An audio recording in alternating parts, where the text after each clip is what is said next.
So, good afternoon, everyone.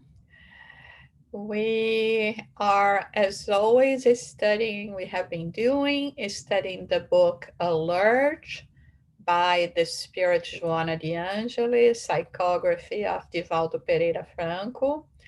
And we are recording our study group. So, in case you don't want to show your face or your name, it's just easy for you to remove and still follow the studies, okay? So I'm going to share my screen with you to show the text.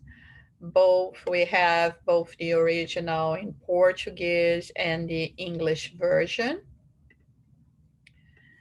Let me just, okay. Uh, we are on chapter 27. Not all are consoled.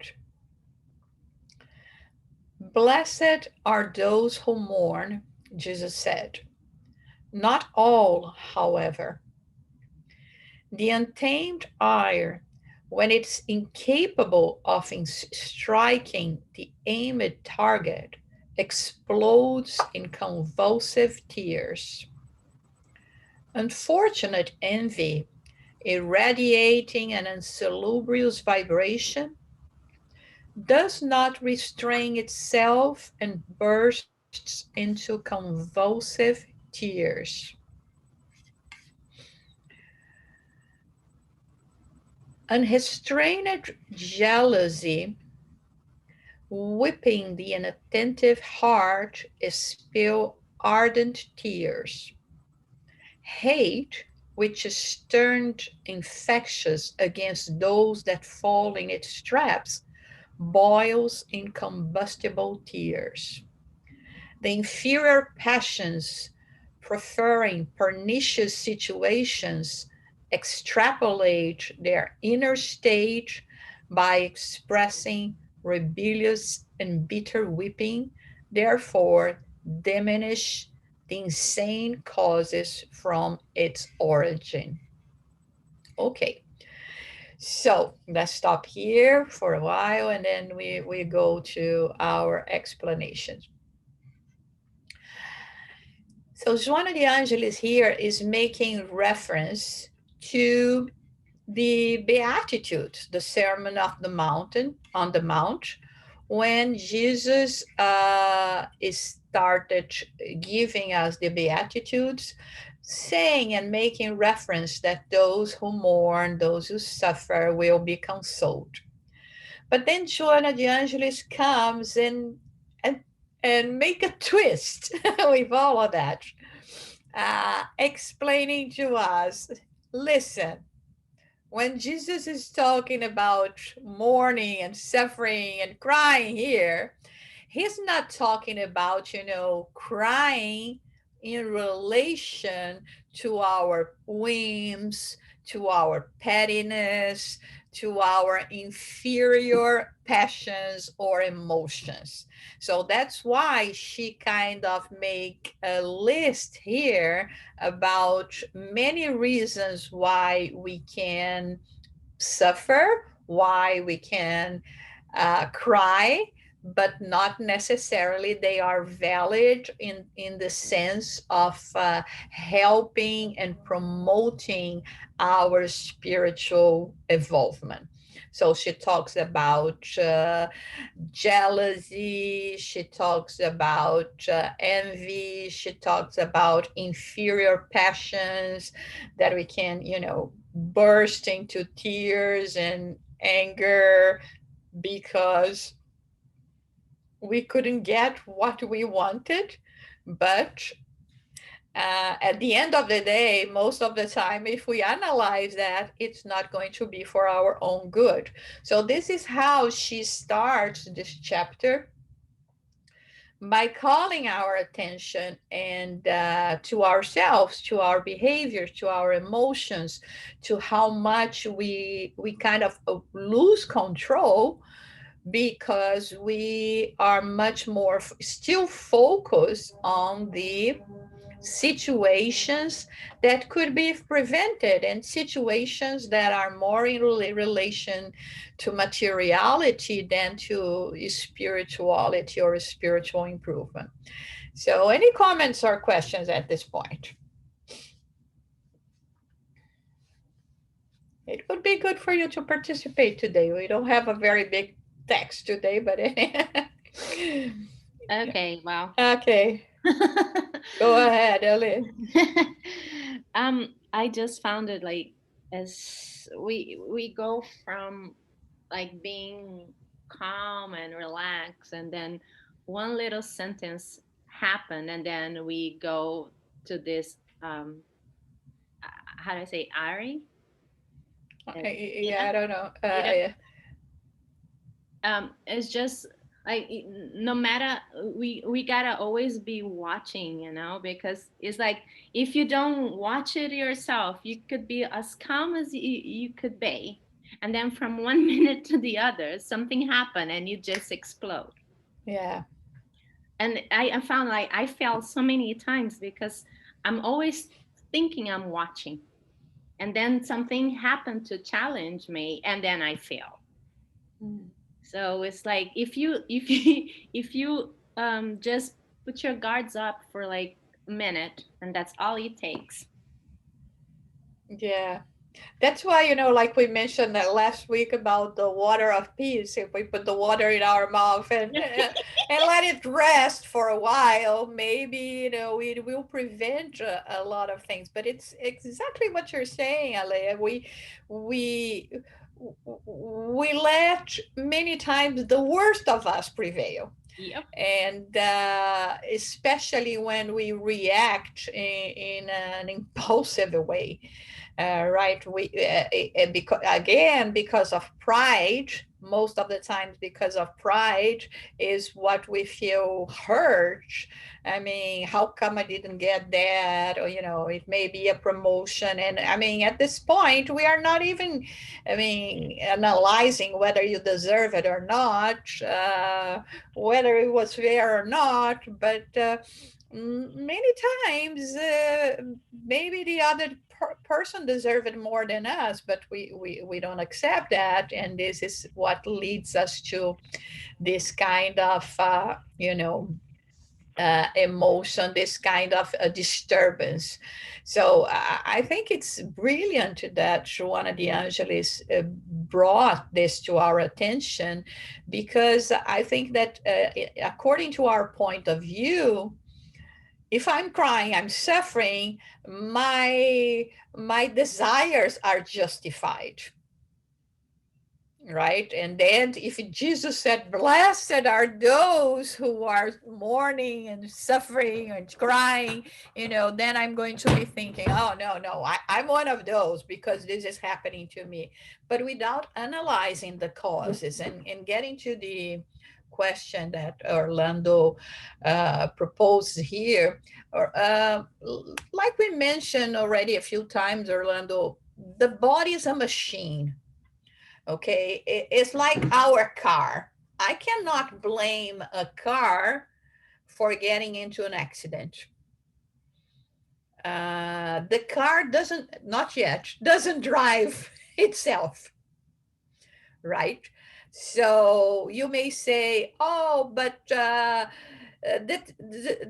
had a flat tire. Okay, whose fault is that? Is the car, or it's us that should be looking, if the tires were okay? Oh, my brakes were not working too much. Whose fault is that? The car, or us that are not doing, the revision that are necessary and looking for things? So the car is not guilty. So this body is our car, right? uh, it has no guilty in it. So it's always the result of the spirit. Some spirits, because they applied themselves better, they may even have a car better than others, right? In terms of functioning and not having many pains or illnesses. Others, because, of our behavior, it's going to, I mean, we cannot have a brand new, so to say, right? We have to use more of a used with certain imperfections kind of vehicle, because it is still a reflection of who we are as spirits. So again, it's always the spirit. It's not the body that is going to start crying. Um, it's the spirit that leads the body to cry, for instance, because we feel offended because of our emotional state. So it's always the spirit, the ones to blame. Don't let us not blame this poor physical body, even when we are talking in terms of addictions. Okay, the body got used to the substances that we may give to it. And when I talk addictions, I may say, any kind of addictions, including, the problems with eating, or eating too much sugar or too much spice, or whatever we impose to our bodies, that they get accustomed to it, and they will, the cells will miss that chemical substance that we are giving, be it sugar, be it whatever, but it still is our choice as spirits. It's our understanding as a spirit. That is why, we have to enlighten ourselves, because even in the way that we treat our bodies today, we have much more awareness of what should we do or not do in terms of, trying to maintain a good health. But it's always the spirit. It's always the spirit, the one that instigated the even the needs of the body, if that is the case.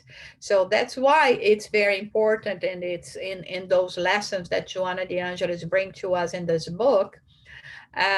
She brings this diversity of themes for us to talk about, for us uh, to reason, because we have to enlighten ourselves. We have to understand what is good for us, and how can we, prevent us into getting into more trouble and more difficulties than necessary. Okay, so let's read a little more. There are tears that are not shed because of humility or hope. There are weeping that foments vengeance and engenders evils from long ago. Here she's continuing emphasizing that not all uh, weeping or crying refers to noble emotions.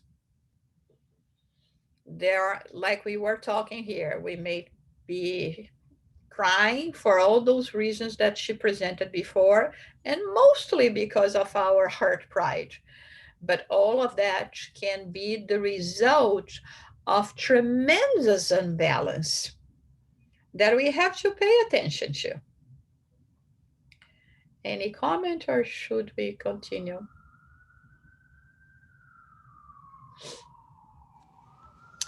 Can Johnny. I say things? Because when I read things describe people, Uh-huh. then can I say they are blind for the spiritual's or the goodness of things like things? Because if they are crying, for me, it's these kind of things, jealous and envy or however, then not feel good inside themselves, right? Mhm. Then they crying because they don't feel good. It is this imbalance for Mhm. their soul. and, Mhm. and they are Yeah, go ahead. blind. They don't know yet Mhm. what counts this kind of crying. Yeah, it's important also, Sonia, and it was good that you mentioned that because here we are not necessarily talking about tears, okay, shedding tears. Uh, we may be talking also about the figurative crying, right? When we are in pain, when we are, when we are mourning, when we are suffering. So we are not just talking about physical tears here. We are talking about the suffering that comes from something that hurts us. And in this sense is where Joanna de Angelis is saying, pay attention to what is bringing you suffering, because there are suffering that you are going to be feeling. They are not noble. They are not the result of things that you could not have prevented. So if I have this kind of, if I'm a too jealous, envious person, everything good that happens to others sometimes somehow is going to affect me, is going to make me suffer. And it shouldn't, because I could not only wish for good for myself, I should be content with others also, you know, getting good things for themselves, good things coming their way. So in what you said, it is a kind of blindness, because but it's very much related to pride and selfishness, which they always say, right, is the great culprit of our spiritual involvement. Because in this point, I want everything for me. If so, this is a being completely selfish. uh, I feel hurt when I don't get it, which is being completely uh, you know um, uh, hurt by my pride, because I'm not getting the, for me, I'm not getting the way I wanted. So yeah, it is blindness in this sense, to because we have to understand more the mechanics of life and the reason why we are incarnate, and also understand especially the law of cause and effect. I'm not going to get good things while I'm still throwing garbage in the world, right? So this is what is a process. That is the reason why they always say, when you're suffering, stop for a minute and try to analyze what could be the reason for your suffering, or what can you learn from that pain. Even sometimes if it is physical pain, what that pain is here to teach you. I know it's not easy, okay? I know it's easy for us to talk about, sometimes not even that, but it's what we have to do, and see if somehow we are not getting too affect for things that should not affect us. Like, the grass is always greener, right? On the other side of the fence. I mean, if I have this kind of way of seeing things, I'm never going to be content. I'm always going to be mourning. And I mean, we also have a tendency to compare ourselves to people that are, or have more than we do. We never look for those who don't, right? I'm always aiming for those who have more. And sometimes we lose track, and we of analyzing that perhaps we may not be that good, but we're still so much better than so many other people. But that's what we have to do, and I think it has everything to do with what you said. We have to open our eyes. Let's see, Orlando put here, is our trials an experiment to test the creation of our spirit in relation to life and the emotions. The trials, Orlando, they are more, like a process for us to evolve. We always use the example of a child in school. I mean, of course, if they had the opportunity to choose for themselves, they would prefer to be at home, eating candy, watching TV, playing video game. But no, as parents, we know what is better for them. We are not forbidding them to have fun, to have candy, to play video games, but we say there are more important things in life, more important things to collaborate for your growth, your personal growth, even when we are talking about the material aspects of life. So you have to go to school. And by going to school, we have all, those trials, so to say. We have to do our chores, we have to do homework, we have to study, we have to apply ourselves. So in terms of life in general, we will have the same kind of experiences as experience life in a school. So here on earth, we are experiencing life is in school, and not necessarily all the time, especially when we are learning the ropes, they are that much agreeable to us.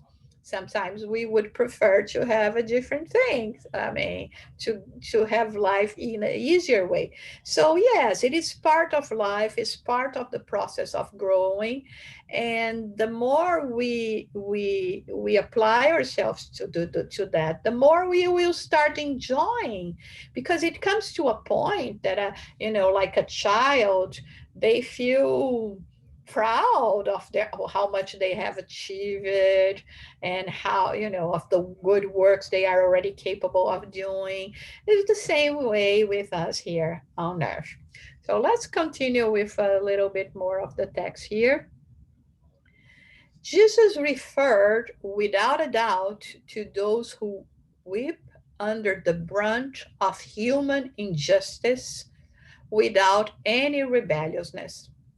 He referred to those who suffer of afflicting contingencies without nourishing feelings of vengeance, those who sponge past that without despair, those who feel their souls pierced and notwithstanding transform their wailing agony into stellar hopes, those who, while suffering, do not inflict afflictions on anyone, those who persecuted never allow themselves to be consumed by the desire of retribution, those famished and thirsty for love and peace, who work for the joy of others, this will be consoled.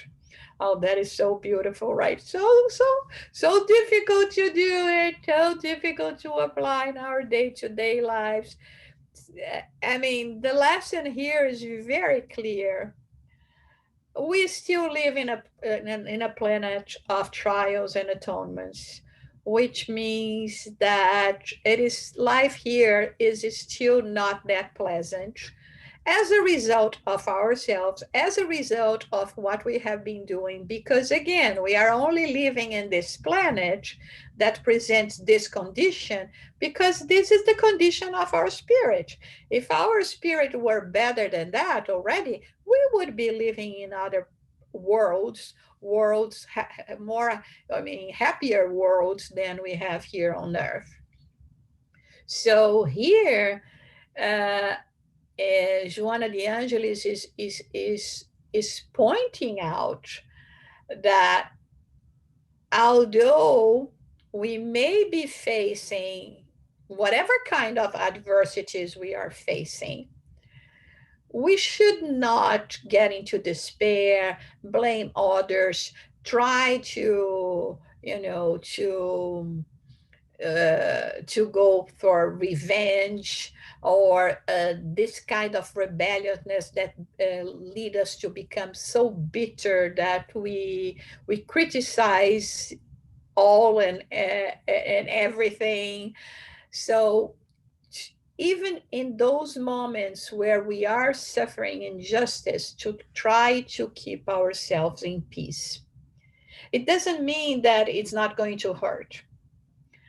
Um, it's very much like, reasoning. I was remembering, a statement from Chico Xavier, uh, that he always said. He said something like, it's very hard to to suffer injustice, but it would be harder if I was the one doing that to others, something like that, so in a way, we are not saying let's celebrate when you are suffering injustices or going through a hard time, but we are saying, well, there is a lesson behind that. Maybe there is something related to making amends. And in any case, with the understanding that I have now, and with what I want to attain for me in terms of spiritual involvement, it is in my own interest not to retaliate, not to feel that much affected, and just to go on and to do what we have to do. Which is not necessarily that easy, but it's what we have to do. Otherwise, we will be staying behind. And this is not the purpose of us here. We have to get advantage of this incarnation. We are in a moment that is a turning point for us all. Earth is progressing, its citizens on Earth is progressing, and it's a new era that is coming of a world of regeneration instead of trial and atonement. And we have to apply ourselves in order to be able to live in a better world with a better condition than the one we are living now, because this is the progression that Earth is going to go through. So hopefully by next incarnation, Earth is going to be a much better place than today. And if we can return to Earth, it would be good because it's going to be in a better condition. So this is what Joanna de Angelis is trying to emphasize here. Um, do not retaliate. Do not wish bad to others. Uh, do not try to overanalyze whether you deserve it or not, because many times we do. I mean, we don't remember previous lives, so we will not know exactly why we are going through some things. But also, when we are going through, those kind of ordeals, especially because we are striving to become better and helping in the dissemination of goodness on earth, this is part of the work. Like, for instance, now our brave, first responders, everyone that is working, the doctors, nurses in our hospitals, they could just say, you know what, this is not my fight. You fend for yourselves. You see, I know I have the expertise, but I'm not going to put myself in a position that I will be having that much risk. But they know they are doing that for the greater good. And sometimes, they will be exposed. Many of them caught the illnesses. Our dear friend, they almost caught the COVID, and thank God he recovered in doing his job in a hospital. So you see, it's our duty as well to go on. Let's see. Our trials lock the doors to compassion and mercy and justice for the spirit. Never, Orlando. Because and I think we are going to feel so embarrassed when we look at how much help we have been having during, all the lives, but let's talk about this one. when we return to the spiritual realm, it's going to be very much like, that message, the footprints on the sand, where uh, the man analyzing his life, always looking that Jesus was walking by his side, and there were always two footprints from him and from Jesus. And then he realizes that there comes a few times where there is just one. And of course, in our narrow way of viewing things, he realized that those were the most difficult moments for him. And what was his first thought?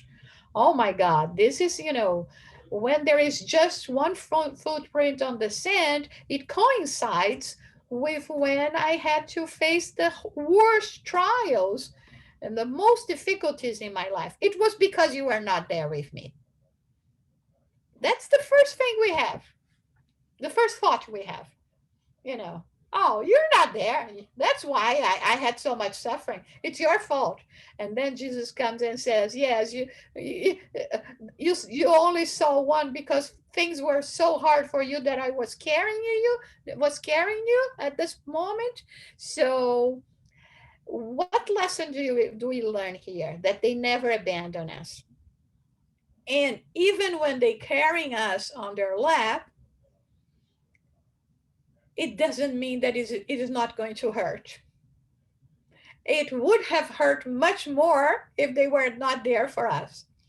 But there are phases where we have to go through that. And so, there is always compassion. There is always the presence of the good spirits if we allow them to be next to us. And this is one thing that normally we stress it. Sometimes they are here trying to help, trying to guide us. They inspire people to come on our way and gives us words of advice that are inspired by them. And we present a deaf ear. We don't want to hear about it. We don't want to change our ways. So there are times in life that they cannot do much because we have our free will.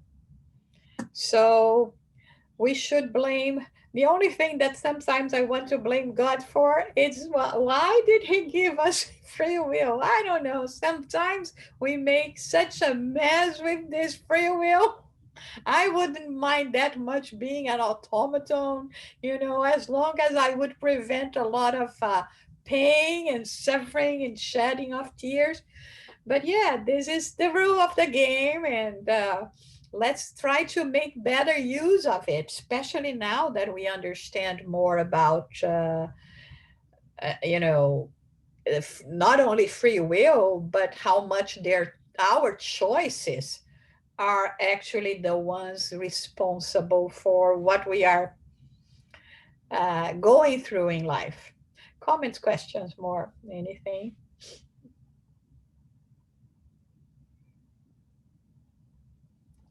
Okay, let's go to the last part here. Weeping is a reaction of sentiment, emotion, not always credited with respect and solidarity. Therefore, blessed are all who weep, touched by the spirit of goodness and compassion, suffering as to not inflict suffering, molding themselves without drenching anyone. This way, they will be truly consoled. So she concludes by again emphasizing that not always our suffering, our weeping comes from a good reason, comes from noble emotions, and that we should pay attention to that. And if we have to suffer, let us suffer by being altruist, because we are you know uh, touched by the pain of others, uh, that we are withholding ourselves not to retaliate when others inflict suffering upon us. And this way, we will be able to attune with the higher forces of life, and they will come to help us to overcome those phases that we go through life and to finally become victorious in conquering our own emotions. So nowadays, for instance, seeing the amount of people that are suffering, losing their jobs, losing their loved ones, there's so much pain we see around. You know, let us be touched and perhaps even weep because of their suffering. And more important than just that, at least let's say a prayer to them so that somehow help can go on their way and appease a little bit of all the pain that they are going through, and solitude, all of that that has been so much hard for all of us. Any questions or more comments on the lesson of today? Nowadays, every day we saw something in television, news, and it's not easy for us to be like not touch ourselves from all imaging, all news we have all around the planet about the COVID, the virus. Mm-hmm. Then what can I say? My sentiments and emotion are in ebullition every day. Then Mm-hmm. because many times I need to turn off the TV or don't Yeah. read the news, like as a protection for myself. But Mm-hmm. I don't know. Then Yeah. the sirens of from ambulance, I can listen every day at the streets, and not easy not to be touched with all truly reason we know about the other lives. And Yeah.